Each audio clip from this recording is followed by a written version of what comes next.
بسم الله الرحمن الرحيم maanta waxaa galay maalintii saddexaad ee shirka golaha wadatashiga qaran ee arrimaha doorashooyinka Soomaaliya oo ay madaxda dowlad goboleedyada Soomaaliya ay ka qayb galayeen ra'iisul wasaaraha Soomaaliya uu shir gudoominayay Maxamed Xuseen Roble hadda waxaa runtii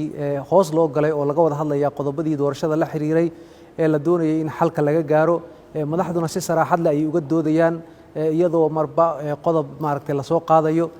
haddaba si loo xaqiijiyo in shirku uu guuleysto ayaa ra'iisul wasaaruhu waxa uu sameeyay in uu wada hadal uu la sameeyo madaxda Soomaalida ama siyaasiyiinta Soomaaliyeed iyo murashaxiinta ay qusayso arrimahan waxa uu maanta kula la qaatay gudoomiyaha aqalka sare Cabdi Xaashi Cabdulaahi oo maaragtay ay ka wada hadleen arrimaha doorashooyinka iyo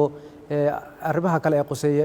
la rabo heshiiskan in laga guul gaaro insha Allah wada hadalladu waa ay sii socon doonaan sidoo kale ra'iisul wasaaruhuna waxa uu la tashanayaa cid walba masaamilada siyaasadda ama qof kasta oo marka uu leeyahay inuu shirka wax ku biirin karo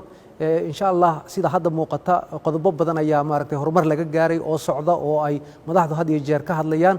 waxaana la filayaa ugu dambeyntii in madaxdu ay soo gabagabayso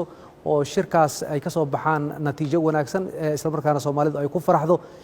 waa sii socon doona maalinta bari ah shirka laakiin hadda waxaad moodaa in la joogo xilligii gabagabada marka la fiiriyo sida saraaxada leh madaxdu ay isula soo koobayaan qodobadii iyo heshiisyada la gaaray oo runtii ah kuwa yididiila muujinaya